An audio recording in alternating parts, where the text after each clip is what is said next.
Hai semuanya, balik lagi. Nah, hari ini kita bakal bahas mengenai satu kasus yang sangat-sangat sadis yang pernah booming sekali di Cina.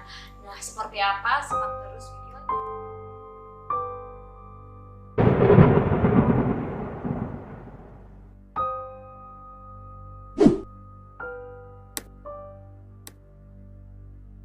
Kasus ini terjadi di Cina, di mana melibatkan dua kota di Cina. Dan kasus ini terjadi pada tahun 1988 sampai tahun 2002. Nah, pada tahun itu, di dua kota tersebut terjadi pembunuhan pada wanita yang mengenakan baju berwarna merah. Kota pertama itu adalah kota Bayin dan kota kedua itu adalah kota Baotou.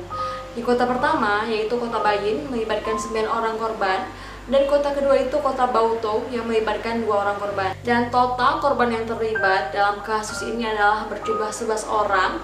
Satu di antaranya adalah anak kecil yang baru berusia 8 tahun. Sang pelaku ini juga selalu memburu wanita yang berbaju merah, dan korbannya itu merupakan orang yang selalu tinggal sendirian ataupun yang sedang berjalan sendirian di jalanan. Nah, hal itu sangat menggegerkan publik Cina di dua kota tersebut. Pelakunya adalah Gao Chengyong, yaitu seorang laki-laki penjaga toko kelontong yang ia jalani bersama istrinya. Jadi, dalam melancarkan aksinya, si Gao ini dia bakal mengikuti korbannya dan kemudian dia akan menunggu sampai korbannya itu lengah. Dia akan menusuk korbannya dan kemudian membunuhnya. Setelah dia bunuh, dia melakukan pemerkosaan pada korbannya dan juga dia akan memotong bagian area kewanitaan dan juga pada bagian dada wanitanya itu. Si Gao ini melakukan pemerkosaan terhadap korbannya itu ketika ia itu masih hidup atau ketika dia telah membunuh para korbannya. Semenjak saat itu, perempuan-perempuan di sana itu sangat-sangat takut bila keluar malam tanpa didampingi laki-laki. Akhirnya, setiap wanita nggak pernah ada lagi yang keluar malam sendirian. Mereka itu selalu saja didampingi oleh teman laki-lakinya ataupun saudara laki-lakinya. Dan sebenarnya kasus ini tuh sama sekali nggak terungkapkan dan nggak terpecahkan karena si Gao ini sangat-sangat cerdik dalam menyimpan semua kejahatannya itu. Dan kasus ini tuh sempat stuck beberapa saat karena sama sekali nggak terpecahkan dan kemudian terpecahkan pada tahun 2016. Si Gao ini tertangkap pada tahun 2016 kemarin. Jadi secara nggak sengaja pamannya si Gao ini melakukan kesalahan kecil yang mengakibatkan dia itu harus berurusan sama si polisi. Dan si pamannya itu harus melakukan prosedur pemeriksaan DNA karena kesalahan yang dia buat. Dan di saat itu polisi pun melakukan pemeriksaan DNA kepada si pamannya. Dan polisi pun sangat terkejut karena DNA si pamannya ini sangat mirip dengan DNA pada kasus pemerkosaan dan pembunuhan beberapa tahun lalu.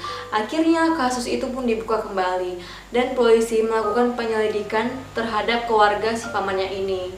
Setelah polisi melakukan penyelidikan dan kemudian Gao pun tertangkap, polisi menemukan DNA-nya si Gao ini 100% cocok dengan DNA si pelaku. Nah, saat itu orang-orang sekitarnya itu sama sekali nggak percaya si Gao ini bisa melakukan hal tersebut karena si Gao ini dikenal sebagai orang yang sabar dan juga orang yang pendiam, walaupun dia itu sama sekali bukan orang yang ramah.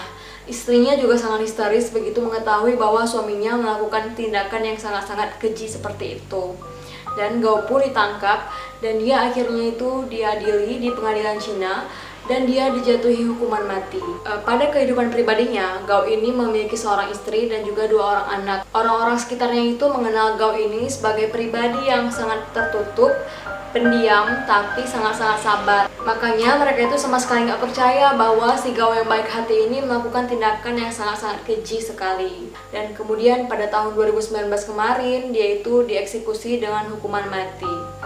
Nah, sekian cerita kita kali ini mengenai Gao Chengyong, seorang pembunuh berantai yang berasal dari Cina. Semoga video tadi memberikan pelajaran bagi kita semua dan kita itu selalu berhati-hati dimanapun kita berada. Dan kita semua semoga selalu sehat dan selalu dilindungi oleh Yang Maha Kuasa. Terima kasih semuanya yang udah menonton.